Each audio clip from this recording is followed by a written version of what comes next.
tahunnya. Cukup itu aja, nama sama tahun. Tidak perlu dikasih halaman. Bu, di jurnal ada halamannya, nggak usah, kita punya gaya sendiri. Jadi jenengan tidak perlu terlalu fokus dengan jurnalnya. Jurnal yang jenengan pegang itu adalah semata-mata untuk menentukan judulnya saja. Tapi kalau isinya jangan mengacu pada jurnal.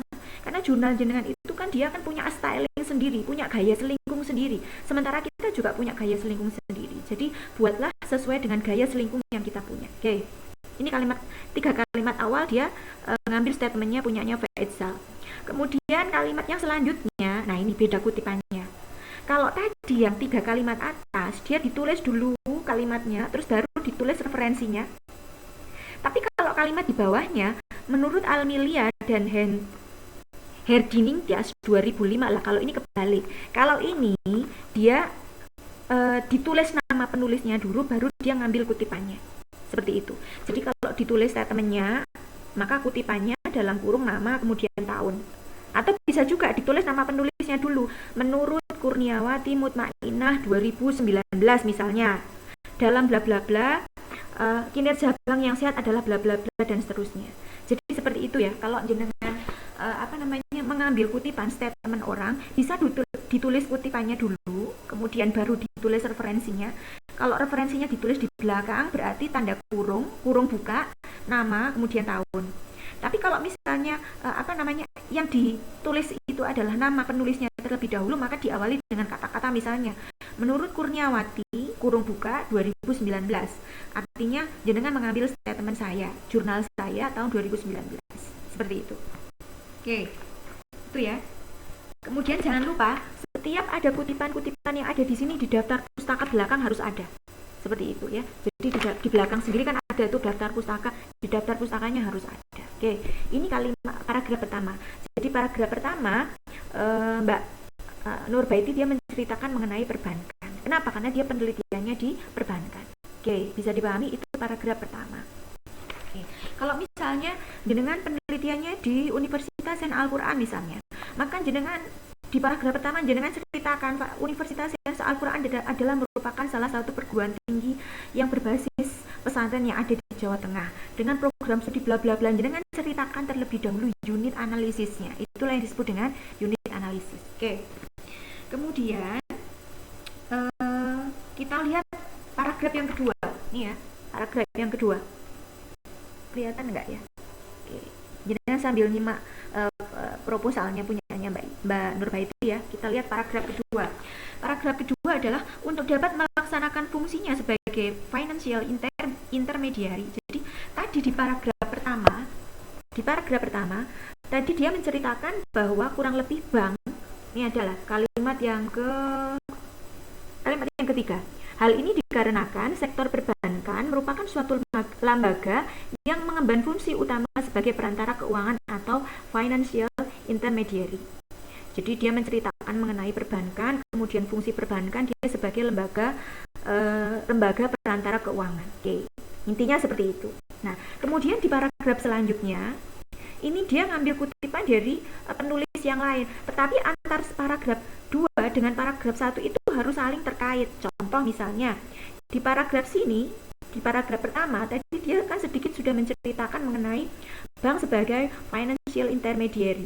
Maka di paragraf yang kedua dia mengatakan lagi nih, untuk dapat melaksanakan fungsinya sebagai financial intermediary seperti itu. Jadi usahakan antar satu paragraf dengan paragraf lain itu saling terkait seperti itu. Nah itu kuncinya jenengan menulis proposal yang baik. Kadang-kadang mahasiswa tidak ya. Paragraf pertama dia ambil punyanya A, paragraf B ambil punyanya C. Tapi antar paragraf itu nggak saling terkait. Nah kalau seperti itu nanti proposalnya nggak menyatu.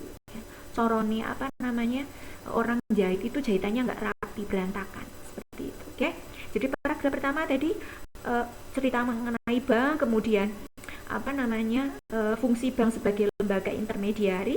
Nah kemudian di bawahnya kita baca selanjutnya, untuk dapat melaksanakan fungsinya sebagai financial intermediary, bank harus mampu menghasilkan profitabilitas yang baik.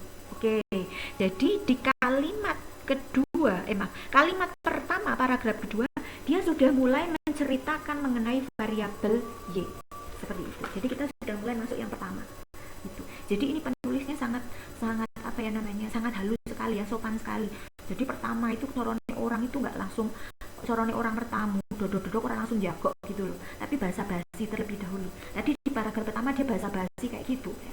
Kemudian di paragraf kedua ya, kalimat pertama itu ya, untuk dapat melaksanakan fungsinya sebagai financial intermediary, bank harus mampu menghasilkan profitabilitas yang baik. Oke, jadi Mbak Nurbaiti ini sudah mulai menceritakan profitabilitas, gambaran umum mengenai variabel, mengenai profitabilitas di paragraf yang kedua. Oke, kita baca lagi paragraf kedua, kalimat kedua. Profitabilitas merupakan kemampuan perusahaan untuk memperoleh laba selama periode tertentu. Nah, dua kalimat ini dia ambil punyanya referensi dari Selamat Munawir 2010. Nih, paragraf kedua. Kelihatan ya?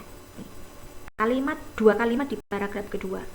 Seperti itu. Dia definisi profitabilitas ngambil punyanya Munawir. Ya. Pertama dia ceritakan definisi profitabilitas dulu. Karena kan pembaca kita itu kan nggak semuanya backgroundnya dari ekonomi, maka pastikan bahwa variabel-variabel yang jenengan ceritakan itu sudah diceritakan juga definisinya seperti itu. Oke, kita lanjutkan paragraf kedua. Jadi tadi kalimat pertama di paragraf kedua itu dia merupakan penghubung dari paragraf yang sebelumnya. Kemudian kalimat yang kedua, profitabilitas merupakan kemampuan perusahaan untuk memperoleh laba selama periode tertentu. Itu berarti definisi dari profitabilitas. Kemudian kalimat yang ketiga, manfaat profitabilitas bank adalah sebagai cerminan tingkat kesehatan dan kinerja suatu bank. Oke, jadi ini satu paragraf benar-benar sangat efektif, efisien ya, istilahnya seperti itu. Kalimat pertama penghubung paragraf sebelumnya, kalimat kedua definisi profitabilitas, kalimat ketiga manfaat dari profitabilitas ya, saya lanjutkan.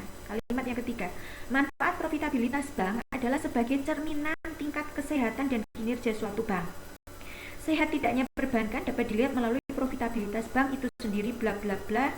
Kemudian semakin tinggi profitabilitas bank, maka kepercayaan masyarakat semakin meningkat dan seterusnya. Oke. Jadi gambaran umum tentang variabel Y, kalau di proposalnya punyanya Mbak Nurbaiti Janati, dia dicantumkan di paragraf yang kedua. Seperti itu. Jadi paragraf yang pertama dia menceritakan unit analisisnya terlebih dahulu, kemudian paragraf yang kedua dia menceritakan mengenai gambaran umum variabel Y. Gambaran umumnya di sini menceritakan tentang definisinya, kemudian tentang manfaatnya ya.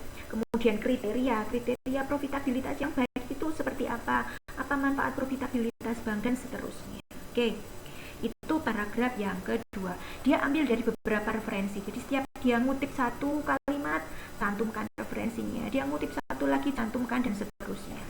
Jadi memang sampai di dua paragraf itu praktis tidak ada tulisannya Mbak Nurbaiti Janati. Dan saya juga nggak meminta jenengan untuk menuliskan pendapat atau argumen jenengan, nggak usah.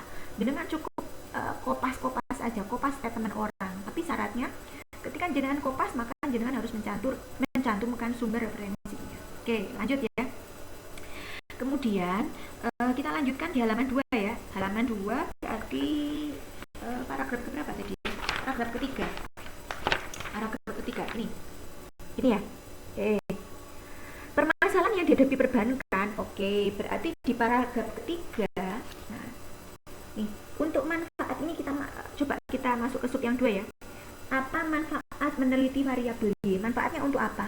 Ini kalau kita lihat di punyanya Nurbaiti tadi sudah masuk ke paragraf kedua.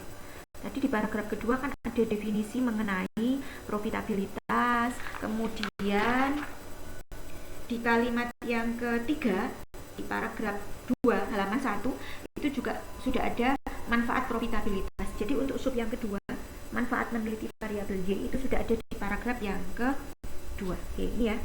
Jadi jenengan buka ini sama buka proposalnya Mbak Nurbaiti. Oke.